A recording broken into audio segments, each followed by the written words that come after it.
નમસ્કાર, ગુજરાત ન્યૂઝના વિશેષ કાર્યક્રમ હેલ્થ પ્લસ સાથે હું છું શીતલ પટેલ।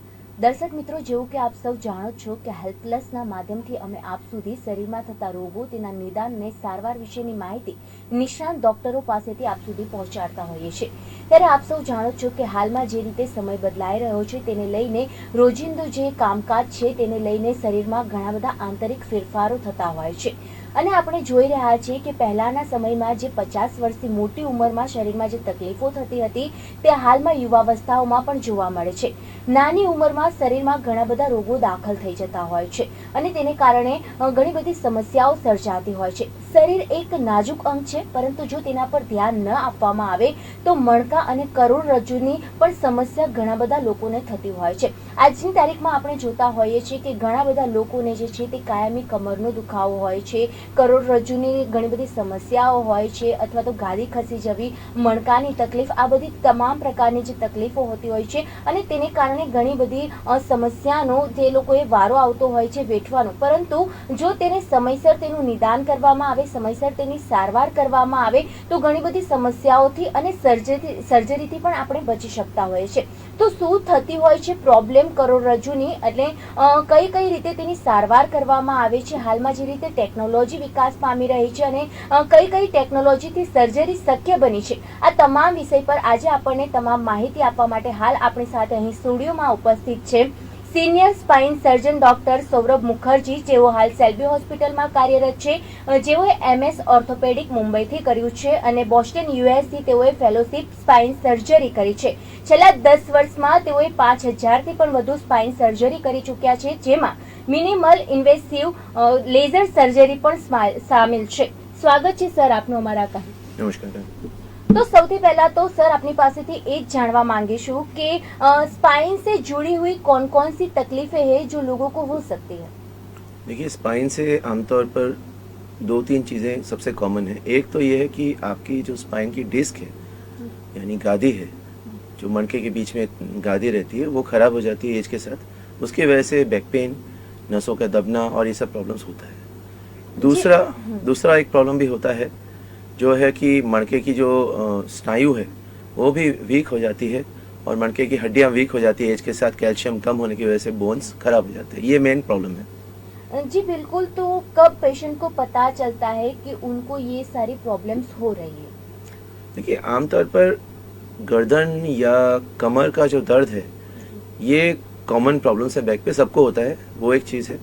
लेकिन इसके अलावा भी कुछ चीज़ें हैं जो इम्पोर्टेंट है। नंबर 1, अगर किसी को हाथ पैर में सूनापन हो रहा है, कमर से पैर नीचे तक जा रहा है, खड़े नहीं रहा जा रहा है, या गर्दन से हाथ सून हो जा रहे हैं, ऐसे प्रॉब्लम्स में पेशेंट को समझ में आना चाहिए कि ये स्पाइन की वजह से हो रहा है और शायद नस दब रही है, शायद गादी का प्रॉब्लम है, या पेन ऐसा है कि जो कि नॉर्मल रेगुलर रेस्ट और थोड़ा पेन किलर से ठीक नहीं हो रहा है, तो ये स्पाइन का प्रॉब्लम हो सकता है। जी बिल्कुल। जैसे कि अपने अभी बात करें स्पाइन की प्रॉब्लम की, तो कौन कौन से ऐसे रोग है, जो समस्या है जो स्पाइन की वजह से होते हैं? देखिए, मैं अभी इसको अलग अलग कॉमन 5-7 चीज़ों में बताना चाहूँगा। इसमें थोड़ा वक्त लूँगा कि मैं बताऊँ। पहली बात कि जो मैंने बोला, ये गादी का स्लिप डिस्क जो किसी को भी हो सकता है, एज के हिसाब से यंग को भी होता है, ओल्ड को भी हो सकता है, किसी को भी हो सकता है।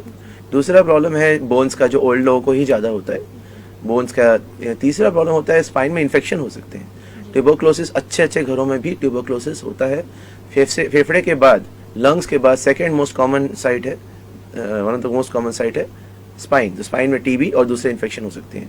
तीसरी, कोई भी कैंसर होता है तो कैंसर का लीवर और लंग्स के बाद थर्ड मोस्ट कॉमन साइट है स्पाइन। तो स्पाइन में अगर बहुत ज़्यादा दर्द है, सीनियर सिटीजन है और ठीक नहीं हो रहा है, तो ये कैंसर भी हो सकता है।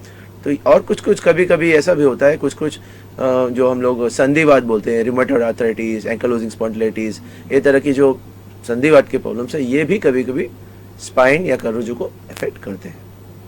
जी बिल्कुल। आज के समय में हम देख रहे हैं सियाटिका की प्रॉब्लम्स भी सुनने में आ रही है, तो ये क्या है सियाटिका? देखिए, सियाटिका कोई मेडिकल टर्म सच नहीं है, लेकिन एक सियाटिक नर्व करके रहती है जो कमर के लास्ट के 3 नसों के ज्वाइन करके, जैसे हमारे जमुना गंगा को ज्वाइन करती है, उस तरह ज्वाइन करके फाइनली लेग में जाती है। तो ये इस नर्व के जही नस, जो फीडिंग नस है, उनमें जब कोई भी गादी का प्रॉब्लम हो, प्रेशर हो, सूजन हो, किसी भी कारण से, तो ये पूरे पैर के पीछे से पूरा खींचता है। गुजराती में बोलते पग में लवकारा मारे छे, खाली चढ़ी जाए, बैक के पीछे से राखी नीचे पैर के पंजे तक जाता है। इसको हम साइटिका बोलते हैं। This is called sciatica. इसके कारण बहुत है, लेकिन ये सिम्टम, जैसे आपको सर में दर्द बहुत रीजन से हो सकता है, तो इसी तरह साइटिका के भी 4-5 कॉमन कॉजेस हो सकते हैं। जी बिल्कुल, तो जैसे आपने बताया कि 4-5 कॉमन जो उसके बोलते हैं सिम्टम्स हो सकते हैं, तो कौन कौन से ऐसे सिम्टम्स होते हैं जिससे पता चलता है पेशेंट को कि उनको सियाटिका की प्रॉब्लम है? ओके, तो सियाटिका की प्रॉब्लम, पहली बात तो उसका डिस्ट्रीब्यूशन, यानी अगर कमर से चालू होता है और कमर से होते हुए ये पैर के नीचे के तरफ से जाता है यूजुअली साइटिका। और दूसरी बात है, इसके साथ यूजुअली झंझनाहट या सूनापन होता है। Most of the times patient को साइटिका का जो प्रॉब्लम होता है वो खड़े रहने और चढ़ने से बढ़ता है और आराम करने से या घुटने को फोल्ड करके रखने से कम हो जाता है। जो ही पैर सीधा करके खड़े होते हैं तो पूरा पैर अंदर से पेन होना चालू हो जाता है और पैर में झंझनाहट चालू हो जाती है। जी बिल्कुल, तो ये जो सियाटिका की प्रॉब्लम है ये किसी भी उम्र के लोगों को हो सकती है? बिल्कुल, ये ऐसा नहीं है कि ये सिर्फ सीनियर सिटीजन्स को ही होती है। ये यंग लोगों को अगर स्लिप डिस्क हो गया तो 16 साल से लेके 15-16 साल किसी भी उम्र में हो सकती है। अगर किसी भी उम्र में किसी में ये स्लोली भी होती है, किसी में अचानक भी होती है। तो इसके पीछे होने के रीजंस क्या क्या है? देखिए, सबसे कॉमन रीजन तो है स्लिप डिस्क। स्लिप डिस्क यानी डिस्क हर्निएशन, जो हम मेडिकल टर्म में बोलते हैं, यानी गादी बाहर आ जाती है और नस के नीचे चिपक जाती है। तो उससे क्या होता है, नस पे प्रेशर आता है, नस टाइट हो जाता है और उसका ब्लड सप्लाई कम हो जाता है, तो पूरा पैर दुखने लगता है। सेकेंड रीजन साइटिका का है कि धीरे धीरे कभी कभी गादी खसक जाती है और मणका पूरा खसक जाता है। जिस तरह आप इमेजिन कीजिए एक ऑटो रिक्शा हो, उसका आगे का टायर अगर पंक्चर हो जाए तो पूरा ऑटो रिक्शा सामने टिल्ट हो जाएगा। उसी तरह आगे की गादी अगर खराब हो जाए, इसको हम स्पॉन्डाइलोलिस्थेसिस यानी मणका एक दूसरे के ऊपर खिसक जाना कहते हैं। उससे भी नस दबती है, पेशेंट खड़ा होता है तो नस दबने लगती है, उससे भी साइटिका होता है।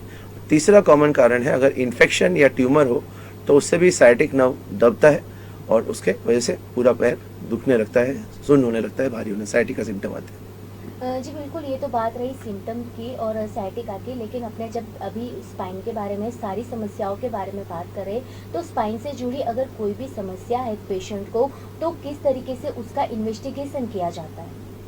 देखिए, अगर पेशेंट को ठीक नहीं हो रहा है पेन, स्टार्टिंग में तो ऑब्वियसली कोई भी पेशेंट पहले पेन किलर लेगा, थोड़ा रेस्ट लेगा, लेकिन अगर ठीक नहीं हो रहा है, अगर उसको पेन कंटिन्यूस हो रहा है या सूनापन साइटिका के साथ हो रहा है या हाथ में भी सिमिलर करंट जैसा पेन हो रहा है, सूनापन हो रहा है, तो सबसे अर्ली इन्वेस्टिगेशन हम एक्सरे करते हैं खड़े रह के, जिसमें हमें नस का, गादी का एक आइडिया मिलता है और फ्रैक्चर वगैरह हो तो भी आइडिया मिल जाता है। और उसके बाद सेकेंड मोस्ट इम्पॉर्टेंट है एमआरआई। एमआरआई करने से क्लियर कट दिख जाता है कि अंदर नस में प्रेशर है या नहीं है, साइटिका की वजह से स्लिप डिस्क है या नहीं है, या कुछ और मेजर इन्फेक्शन या कोई और प्रॉब्लम है या नहीं है। तो एमआरआई और एक्सरे सबसे कॉमन होता है। उसके थर्ड थिंग है ब्लड टेस्ट। इनके साथ कुछ ब्लड टेस्ट ऐसे होते हैं जो इन्फेक्शन या आपके बॉडी में अगर कैल्शियम कम है तो एक डेक्सा स्कैन करके एक स्कैन होता है, जो बोन मिनरल डेंसिटी स्कैन होता है। जो एल्डरली लोग होते हैं जिनकी उम्र ज़्यादा होती है, उनका बोन चौक की तरह हो जाता है, तो ये डेक्सा स्कैन करने से मालूम पड़ जाता है कि उनको स्पेशल कोई ट्रीटमेंट की ज़रूरत है या नहीं है। जी बिल्कुल, तो जैसे जब पेशेंट को पता चलता है कि उनको कोई ट्रीटमेंट की ज़रूरत है या उनको कोई सर्जरी की ज़रूरत है, तो कौन सी ऐसी सर्जरी है जो स्पाइन की प्रॉब्लम में की जाती है? देखिए, पहली बात तो मैं ये कहना चाहूँगा कि 80% जो पेशेंट मेरे पास आते हैं स्पाइन प्रॉब्लम लेके, विद प्रॉपर मेडिसिन, फिजियोथेरेपी से यूजुअली अच्छे हो जाते हैं, उनकी कोई सर्जरी की ज़रूरत ही नहीं पड़ती। 20% पेशेंट में ज़रूरत पड़ती है सर्जरी की, उसमें कई प्रकार की सर्जरी आती है। सर्जरी पेशेंट के रिक्वायरमेंट के हिसाब से किया जाता है। तो हम बहुत कॉमनली कई पेशेंट्स को हम मिनिमम इन्वेजिव लेज़र सर्जरी से कर देते हैं, जिससे कि पेशेंट के नस को हम खोल देते हैं छोटे से की होल सर्जरी से, और पेशेंट उसी दिन सेम डे वो चलने लगता है, उसका पैर पेशेंट ठीक हो जाता है। कभी कभी लेकिन अगर उसकी हड्डी ख़राब हो गई है या मणका सरक गया है, नसों पे गैप एकदम कम हो गया है, तो कभी कभी मिनिमम इन्वेजिव तरीके से हम स्क्रू डाल के उसको फिक्स करते हैं और उसकी गादी को चेंज कर दें। ठीक उसी तरह आप समझ लीजिए, अगर आपकी नई गाड़ी का टायर हो तो अगर वो पंक्चर हो जाता है तो आप उसको रिपेयर करते हैं, और अगर वो कुछ साल बाद ख़राब हो जाए तो आप उसको चेंज करते हैं। तो ये दो मेन टाइप ऑफ सर्जरीज है। और तीसरी टाइप ऑफ सर्जरी होती है जो स्पाइन बेंड हो जाता है या आड़ा टेढ़ा हो जाता है, स्कोलियोसिस बोलते हैं, यानी मणका बेंड हो जाता है, स्लिप हो जाता है, तो उसको हम लोग सीधा करने के लिए स्क्रू डाल के ऑपरेशन करते हैं, वो भी एक तरह की सर्जरी है। जी बिल्कुल। तो जिसमें जो आप सर्जरी की बात कर रहे हो उसमें आपने बात की मिनिमल इन्वेसिव लेजर सर्जरी की, तो वो सर्जरी है क्या? देखिए, मिनिमल सर्जरी सिर्फ एक टेक्निक नहीं है, एक प्रिंसिपल है। इसमें सबसे इम्पोर्टेंट है कि हमें अंदर नस में अंदर जाके नस का जो साइड प्रेशर है उसको कम करना है, पेशेंट के पेन को ठीक करना है और नॉर्मल जो स्ट्रक्चर्स हैं उनको कुछ भी डैमेज नहीं करना है। तो ये सबसे इम्पोर्टेंट प्रिंसिपल ये है। तो उसके लिए हमारे आस अभी बहुत सारी टेक्नोलॉजी ऐसे अवेलेबल है, जैसे हमारे पास लेज़र मशीन है, रिट्रैक्टर्स हैं, यानी जो नस को डायरेक्ट हम पहुंच सकते हैं बिना मसल को काटे।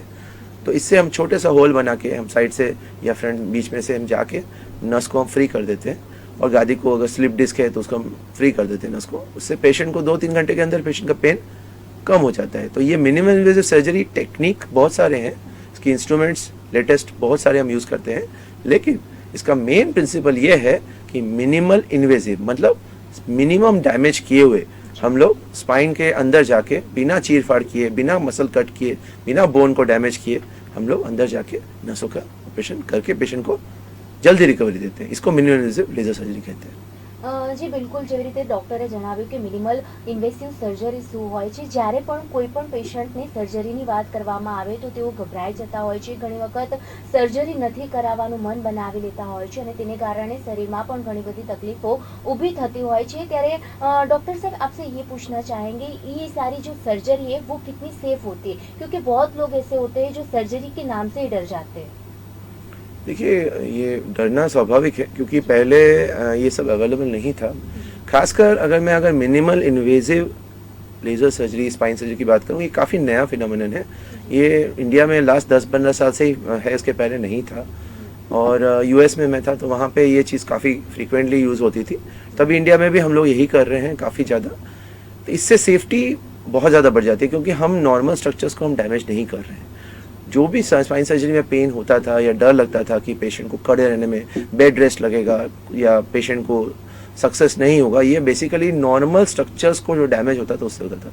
तो बिकॉज हम लोग अभी मिनिमल इन्वेसिव सर्जरी कर रहे हैं जिसमें हमारे माइक्रोस्कोप के अंडर हम कर रहे हैं, एंडोस्कोप के अंडर हम कर रहे हैं, जिससे हम लोग नॉर्मल जो स्ट्रक्चर्स को बिल्कुल टच भी नहीं करते या डैमेज नहीं करते, इसलिए इसकी सेफ्टी एटलीस्ट 10 टाइम्स बढ़ गई है। तो अभी ये आम सर्जरी हो गई। अभी पेशेंट का एक्सपेक्टेशन इम्प्रूव हो गया है, रिजल्ट्स इम्प्रूव हो गए हैं, ऐसे कि पेशेंट कैन जॉइन वर्क। ज़्यादातर patient with MI surgery 10 to 15 days के अंदर, कई लोग office work, normal heavy lifting वगैरह वर्क नहीं है तो 10-15 दिन के अंदर ज्वाइन भी कर सकते हैं काम। तो इसलिए सेफ्टी बहुत बढ़ गई है। इसमें इतनी कुछ डरने वाली बात अभी नहीं रह गई जैसे पहले होता था। हाँ, लेकिन इसके लिए सबसे ज़रूरी है कि ये मिनिमल इन्वेजिव टेक्निक से ही होना चाहिए। ये चीर फाड़ करके अगर करेंगे तो उसके रिलेटिवली कॉम्प्लिकेशंस, इन्फेक्शन या दूसरे कॉम्प्लिकेशन हो सकते हैं। तो मिनिमल इन्वेजिव से ये चीज़ें नहीं होती जो अभी हम यूज़ कर रहे हैं। जी बिल्कुल। तो किसी भी तरीके की सर्जरी की जाती है दर्दी के ऊपर, तो उसके बाद उनको क्या क्या जो सावधानी है वो रखनी चाहिए? देखिए, कौन सी सर्जरी में कितनी सावधानी रखनी चाहिए और कितने समय तक उनको आराम करना चाहिए? हाँ, ये बहुत ज़रूरी है जानना क्योंकि जो हम लेज़र सर्जरी करते हैं उसमें हम लोग पेशेंट को वैसे हम चलना उसी सेम डे से चालू हो जाता है और पेशेंट स्टेयर क्लाइंबिंग, चलना, गाड़ी 4 व्हीलर चलाना फ्यू डेज में ही 2-3 दिन में ही कर सकता है। लेकिन उनको heavy lifting, bending work, gym, weight उठाना, ये एटलीस्ट 2 महीने तक मना करते हैं क्योंकि हम नहीं चाहते कि बैक पे स्ट्रेन आए। दूसरी बात है हम fusion, minimal invasive fusion surgery. Fusion मतलब गादी को चेंज करके हम फ्यूज़ करना। ऐसे सर्जरी में हम 2 to 3 मंथ्स बोलते हैं, पेशेंट को बिल्कुल झुक के वेट नहीं उठाना है। एक बार फ्यूजन हो जाए 3 मंथ्स बाद हमें एक्सरे में देखे कि हड्डी जॉइन हो गया है, बोन्स मणकानी हाड़का जॉइन થઈ ગયા છે, तो પછી पेशेंट कैन बेंड, पेशेंट झुक सकता है, पेशेंट नीचे बैठ सकता है, पलाटी मार के बैठ सकता है, स्टेयर कर सकता है। लेकिन पहले 3 महीना हम लोग ये मना करते हैं। तो ये जो स्पाइन की सर्जरी की जैसे अपने बात कर रहे हैं, तो क्या हर स्पाइन की प्रॉब्लम में सर्जरी की ज़रूरत होती है या बिना सर्जरी से भी पेशेंट ठीक हो सकते हैं? बिल्कुल सर्जरी की ज़रूरत नहीं होती। 80% जैसे मैंने पहले बताया, इसमें मैं थोड़ा एलेबरेट करूँगा। देखिए, स्पाइन की अगर प्रॉब्लम्स है जैसे ऑस्टियोपोरोसिस हुआ जिसमें स्पाइन वीक हो गया, इसका प्राइम ट्रीटमेंट सर्जरी नहीं है। इसका प्राइम ट्रीटमेंट है ऑस्टियोपोरोसिस का करेक्शन एंड प्रिवेंशन। तो उसमें लाइफस्टाइल चेंजेस, मिल्क और कैल्शियम रिच फूड का इंटेक और अगर ऑलरेडी ऑस्टियोपोरोसिस हो गया ऐसे इंसान में तो उसमें कुछ कुछ दवाइयाँ इंजेक्शंस रहती है जिससे ये ऑस्टियोपोरोसिस यानी जो वीक हड्डी है रिवर्स हो सकती है। सिर्फ कैल्शियम लेने से ऐसा नहीं होता, रिवर्स नहीं होता।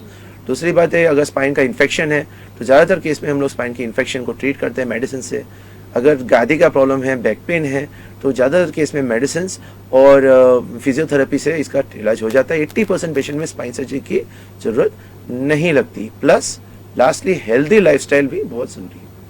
જી બિલકુલ હેલ્ધી લાઈફસ્ટાઈલ बहुत જરૂરી છે। આપણે આજના સમયમાં જોતા હોય છે કે જીવનશૈલી બદલાઈ રહી છે, લોકોની જીવન જીવવાની રીત બદલાઈ રહી છે, સાથે સાથે ખાણીપીણીની આદતો પણ બદલાઈ રહી છે અને તેને કારણે શરીરમાં ઘણી બધી સમસ્યાઓ થતી હોય છે, પરંતુ કેટલીક વખત તેના પર ધ્યાન આપવામાં નથી આવતું અને તેને કારણે આ બધી જે સમસ્યાઓ છે તે વધતી જતી હોય છે। આજે જ્યારે આપણે સ્પાઇનની વાત કરી રહ્યા છીએ, કરોડરજ્જુની વાત કરી રહ્યા છીએ, જે શરીર માટે ખૂબ જ નાજુક અને મહત્વપૂર્ણ અંગ હોય છે, તો ડૉક્ટર સાહેબ कितने ऐसे दर्दी होते हैं जिनको पता नहीं होता है कि स्पाइन की क्या क्या प्रॉब्लम्स हो सकती है। शरीर के सारे जो अंग है उसमें स्पाइन की वजह से प्रॉब्लम हो सकती है, तो सिर्फ क्या बैक पेन होना, गर्दन पे पेन होना, यही सिर्फ स्पाइन की समस्या हो सकती है कि शरीर के दूसरे अंगों में भी इसके मतलब समझ सकते हैं कि इसकी वजह से प्रॉब्लम्स हो सकती है। बिल्कुल, अगर देखिए जैसे मैं आपको कई और चीज़ें, बैक पेन और कई स्पाइन पेशेंट आते हैं जिनको स्पाइन का प्रॉब्लम है जी।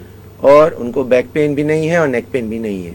इसी वजह से ये कभी भी डायग्नोस होने में लेट होता है। एक सर्वाइकल माइलोपैथी या थोरेसिक माइलोपैथी, माइलोपैथी मतलब जो करोड़रज्जु का जो प्रेशर की वजह से सिम्टम आते हैं, अगर नस पे प्रेशर डायरेक्ट नहीं आ रहा और करोड़रज्जु प्रेशर है बहुत टाइम पे, देयर इज नो पेन, कोई दुखावा नहीं होता, लेकिन पेशेंट को हाथ में खाली चढ़ेगा, बैलेंस का चलने में प्रॉब्लम आएगा, पैर लड़खड़ाएंगे, हाथ से वस्तु गिर जाएगा, हैंड राइटिंग में चेंज आता है, तो इसकी वजह से पेशेंट को लगता है कि नसों में प्रॉब्लम है या ब्रेन में प्रॉब्लम है और काफ़ी टाइम से पेशेंट को समझ में नहीं आता क्योंकि बैक पेन और नेक पेन नहीं होता। दूसरी बात, ओवरऑल पैरों में अगर क्लॉडिकेशन करके एक चीज़ है, साइटिका आपने सबने सुना होगा, साइटिका यूज है, बट क्लॉडिकेशन एक चीज़ होती है जो बहुत ही कॉमन है, साइटिका जितना ही कॉमन है। उसमें कैसा रहता है, स्पाइन के जो नसों का धीरे धीरे 5-10 साल में स्पाइन की जगह कम हो जाती है क्योंकि घसाड़ा की वजह से। तो उससे क्या होता है कि पेशेंट को ऐसे कोई बैक पेन नहीं है, लेकिन पेशेंट अगर चढ़ा होकर चलेगा तो बोलेगा मारा पग भारी भारी થઈ જાય, चला तो थोड़ी बार चालो ना हमारा पग जाम થઈ જાય અને બેસી જવું પડે, બેસી जाओ थोड़ी बार तो सारू लगे, तो उसके बाद पेशेंट को लगता है एज की वजह से हो रहा है, लेकिन ये एक्चुअली स्पाइन की वजह से हो रहा है। ये सालों साल पेशेंट टॉलरेट करता है और पैर की वीकनेस बढ़ती जाती है। જી બિલકુલ, जो સ્પાઇનની જે આપણે પ્રોબ્લેમ્સની વાત કરી રહ્યા છીએ, તમે જે કહ્યું કે मतलब मोटी उम्र लोगों ने आ तकलीफ थती હોય છે, परंतु जब छोटे बच्चे होते हैं उनको क्या प्रॉब्लम्स हो सकती है कोई स्पाइन की वजह से? बिल्कुल हो सकती है। स्पाइन के छोटे बच्चों में डेवलपमेंटल प्रॉब्लम्स बहुत कॉमन है, यानी जो कभी किसी का स्पाइन डेवलप नहीं होता ठीक से, उसकी वजह से बाद में टेढ़ा हो जाता है, इसको स्कोलियोसिस बोलते हैं। तो ये एक प्रॉब्लम होता है जो बढ़ता है, जैसे हाइट बढ़ती है स्कोलियोसिस बढ़ता है। सेकंड होता है कि बैक पेन, आजकल बच्चों में ऑनलाइन क्लासेस या इस तरह की जो चीज़ें हो रही है, बहुत बैठ के मोबाइल देखना, इसकी वजह से नेक प्रॉब्लम्स भी हम बच्चों में भी मिल रही है जो पहले कम मिलती थी। थर्डली डाइट की वजह से, आजकल जो डाइट है जिसमें ज़्यादातर फास्ट फूड और जंक फूड हो रहा है, इसकी वजह से कैल्शियम डेफिशिएंसी हो रहा है और बच्चों को बैक पेन और बोन पेन के साथ प्रेजेंट कर रहे हैं। तो बच्चों को जब ये समस्या होती है तो उनकी ट्रीटमेंट किस तरीके से की जाती है? जैसे कि बड़ों के लिए जो ट्रीटमेंट है सेम ट्रीटमेंट बच्चों के लिए की जाती है कि बिना सर्जरी या बिना दवाई से बच्चों को ठीक किया जा सकता है? मोस्ट ऑफ द टाइम जब बच्चों को नेक पेन या बैक पेन होता है तो हमें बहुत ध्यान रखना चाहिए क्योंकि बच्चों में डिजेनरेटिव डिस्क यानी घसाड़ा नहीं होता है, तो हमें इन्फेक्शन हमेशा रूल आउट करना चाहिए। अगर इन्फेक्शन या कोई डिफॉर्मिटी ट्यूमर नहीं है तो बच्चों में ज़्यादातर प्रॉब्लम्स मेडिसिन से ट्रीट हो सकती हैं, लेकिन अगर इन्फेक्शन हो तो उसके लिए हमें बायोप्सी करके देखना पड़ता है। कोई अंदर मणका में कोई गांठ है, टीबी है, तो ये बच्चे को भी हो सकता है और उसमें बायोप्सी नीडल से बायोप्सी करके देखना पड़ता है कि इसमें इन्फेक्शन है या ट्यूमर है या कुछ है। अगर मणका डिफॉर्मिटी है यानी मणका अगर बेंड हो गया है, अगर मणके में स्ट्रेट नहीं है बच्चे का और धीरे धीरे देखने में वो बढ़ता जा रहा है, तो ये एक स्कोलियोसिस हो सकता है। इसकी प्रॉपर जांच और एक्सरे करनी चाहिए क्योंकि एक सर्टन एज कुछ केसेस में ऑपरेशन की ज़रूरत पड़ सकती है, इवन बच्चों में सीधा करने के, अदरवाइज वो एकदम पूरे जैसे से बढ़ेगा और टेढ़ा हो जाएगा और प्रॉब्लम्स बढ़ जाएंगी। तो जैसे बच्चों की जो ये स्पाइन की प्रॉब्लम्स की हम बात कर रहे हैं, तो उसकी वजह से कोई और गंभीर बीमारी हो सकने के चांसेस? बिल्कुल, अगर स्कोलियोसिस बढ़ता है तो फेफसा जो है उस पर प्रेशर पड़ता है और कभी कभी हमारे इंटरनल ऑर्गन्स पे, करोड़रज्जु पे भी प्रेशर पड़ता है, जिसकी वजह से पैरों में बच्चों में भी वीकनेस आ सकती है। सेकेंड थिंग, बच्चों में अगर इन्फेक्शन हो, अगर बच्चों के स्पाइन में टीबी हो तो ये बढ़ के वहाँ पस आ सकता है। पस जमा होकर बोन्स को डिस्ट्रॉय करके, बोन्स को खराब करके वहाँ नस पे और करोज पे प्रेशर आ सकता है। बच्चों में भी वीकनेस और ट्यूबरकुलोसिस की वजह से पैरों में ये प्रॉब्लम्स आ सकती है। तो अगर बच्चे को भी अगर कमर से अगर वीकनेस है, पेन है, तो ये कभी कभी सीरियस प्रॉब्लम भी हो सकता है। तो लास्ट में आपसे यही क्वेश्चन मैं पूछना चाहूँगी कि अगर स्पाइन की कोई प्रॉब्लम है तो उसका रेड फ्लैग वार्निंग साइन क्या होगा? देखिए, रेड फ्लैग वार्निंग साइन है जिसमें आपको ये बताता है कि आपको अर्जेंटली स्पाइन स्पेशलिस्ट के पास कंसल्ट करना चाहिए। आमतौर पर सिंपल बैक पेन अगर 2-4 दिन हो तो उसको मेडिसिन से ठीक हो जाता है, लेकिन अगर बैक पेन अगर ठीक नहीं हो रहा डिस्पाइट 1 वीक ऑफ ट्रीटमेंट, तो सेकेंड थिंग, अगर रात के टाइम सीवियर बैक पेन हो रहा है जो आपको सोने नहीं दे रहा, थर्ड, अगर आपके हाथ पैर में खाली चढ़ रही अलॉन्ग विद बैक पेन, या करंट जैसा मार रहा है, या वीकनेस हो रहा है, और आपके चलने फिरने में प्रॉब्लम हो रहा है, जैसे आपके बैलेंस जा रहा है, या यूरिन का भी कभी कभी प्रॉब्लम होता है, यूरिन का अगर नस स्पाइन से दब जाए तो यूरिन का भी कंट्रोल या यूरिन का भी धीरे धीरे कंट्रोल चला जाता है। तो अगर ये सब सिम्टम हो रहे हैं तो अर्जेंटली आपको स्पाइन स्पेशलिस्ट को दिखाना चाहिए और उसकी ट्रीटमेंट लेनी चाहिए। जी बिल्कुल डॉक्टर साहब, आज आप हमारे साथ जुड़े और स्पाइन से लगती जो भी समस्या है उसका निदान कैसे होगा, उसकी सारवार किस तरीके से की जाती है, वो तमाम विषय पर आपने हमारे दर्शक मित्र को माहिती दी, उस बदल आपका धन्यवाद। Thank you. તો આ હતા ડોક્ટર સૌરભ મુખર્જી, જેઓ હાલ સેલ્બી હોસ્પિટલમાં કાર્યરત છે। તેઓએ આપણને ખૂબ જ મહત્વની જે માહિતી આપી છે કે સ્પાઇનને લગતી શરીરમાં કઈ કઈ તકલીફો થઈ શકે છે, તેનું સારવાર કઈ રીતે કરવું, તેનું નિદાન કઈ રીતે કરવું, તમામ માહિતી આપ સુધી પહોંચાડી હતી। તો આજના અમારા આ કાર્યક્રમમાં અત્યારે બસ આટલું જ। નવા વિષય સાથે ફરી મળીશું, ત્યાં સુધી મને રજા આપશો। નમસ્કાર।